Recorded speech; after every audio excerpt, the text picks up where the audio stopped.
Hi everybody. I forgot what. Okie dokie, let's try this again. Hi everybody. It is raining. No, I wasn't. Alright, let's try this again. Wait a minute, my stomach just growled. I need to go get some breakfast, so I'll be right back. Hey guys, I'm back. I'm mad because we didn't have any more Cocoa Puffs, and now I have to eat these stupid honeycomb things, but yeah. And I just realized maybe I shouldn't have done this. I should wait until I'm done eating, so let me finish eating and I'll get right back to you. Oops. Alright guys, I finally finished eating breakfast, and I just realized I forgot to turn the TV down and take my glasses off, so wait a minute. Alright, I fixed everything, and I'm not going to have any more OCD moments, I promise you.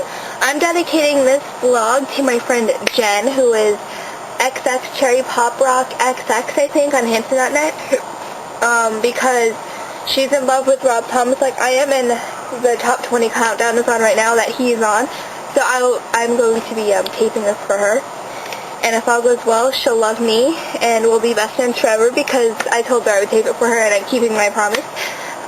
So Jen, this is for you, and for any other huge Rob Thomas fans.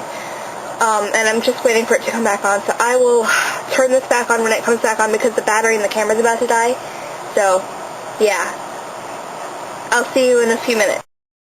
Video countdown coming to you from Bluefin in New York City, joined by Rob Thomas. How you doing? Thank you for coming in. Thanks for having me. Let's talk about your album. All right, Cradlesong, your second solo album, comes out this Tuesday, June 30th. Also, a well-known secret that you front a band called Matchbox 20.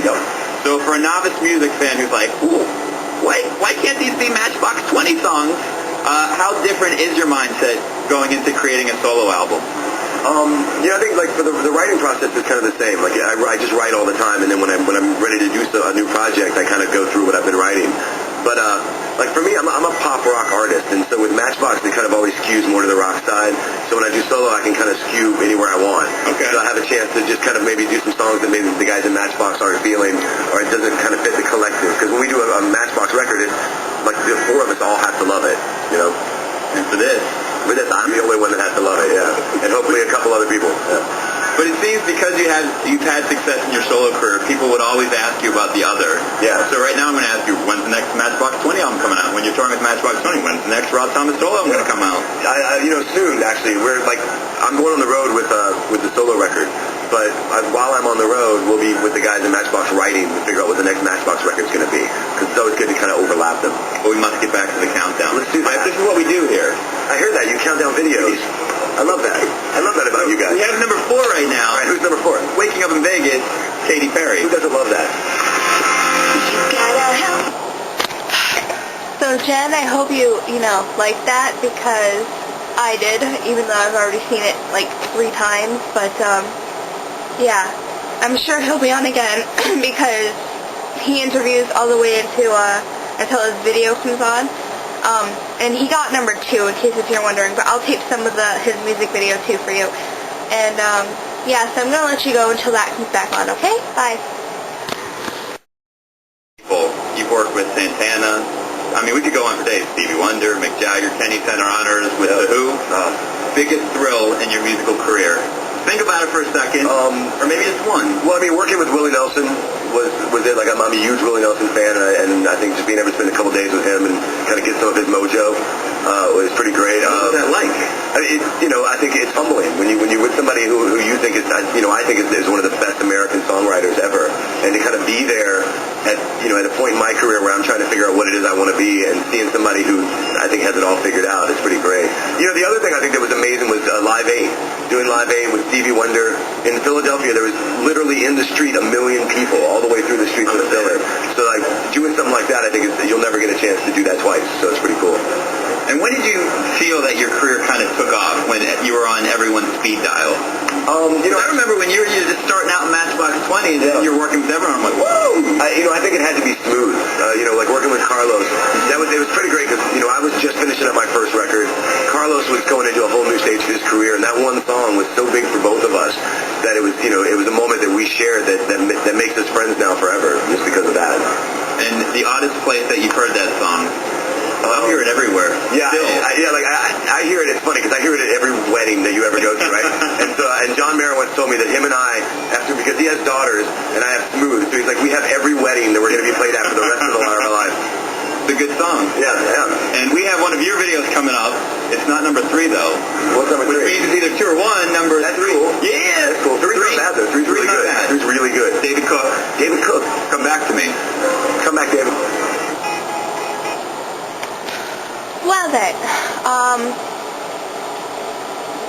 that was most of the interview right there, but he'll be back because his video is number 2, this is number 3, and even though my big David Cook I can't speak today, David Cook fan, I'm not going to tape this because this is about Rob Thomas right now, and yeah, so I'll tape the rest of the interview when he comes back, okay? Okay, real quick before Rob Thomas comes back on, I just wanted to give a shout out to all the young fans out there, all my young fan thread, or young fan friends from the young fans thread. Just wanted to say hey and hope all is going well, and I will probably be talking to you sometime soon, so. At number 3, still at Bluefin in Times Square, New York City with Rob Thomas. We've got your video now. Oh, I like that too. I'm not gonna lie. Her Diamonds, number 2.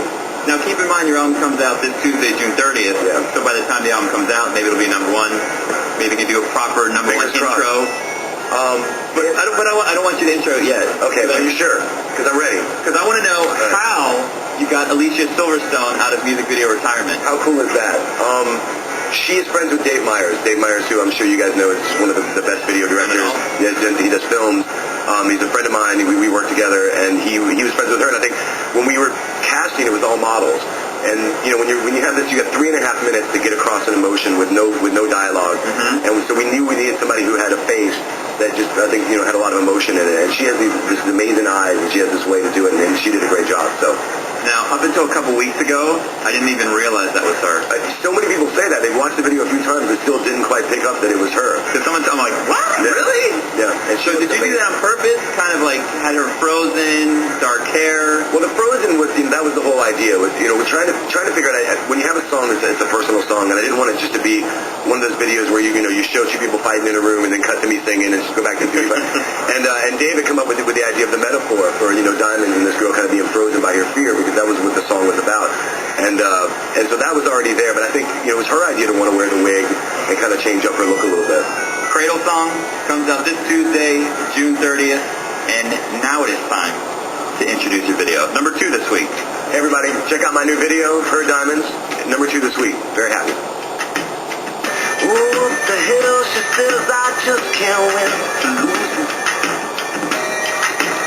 And she lays back down. There's so many times I don't know what I'm doing. Like I don't know now. Not a light on the moon, she looks to the right. It's funny how the night can make you blind. I just realized that my camera is just about shot, and I can't finish taping the rest of this. I'm sure you guys have seen it anyways, but if not, just go to robthomasmusic.com, and it's on the homepage right there. And, ooh, I can't take no more. Sorry, I'll stop singing. I don't sing good, but I love this song. And in case you're wondering, it is Her Diamonds by Rob Thomas, but you guys probably already know that because you're not stupid like I am and have to repeat everything. But, yeah, I'll talk to everybody, all my young fans, friends, and, everybody out there. I'll make another vlog soon, okay?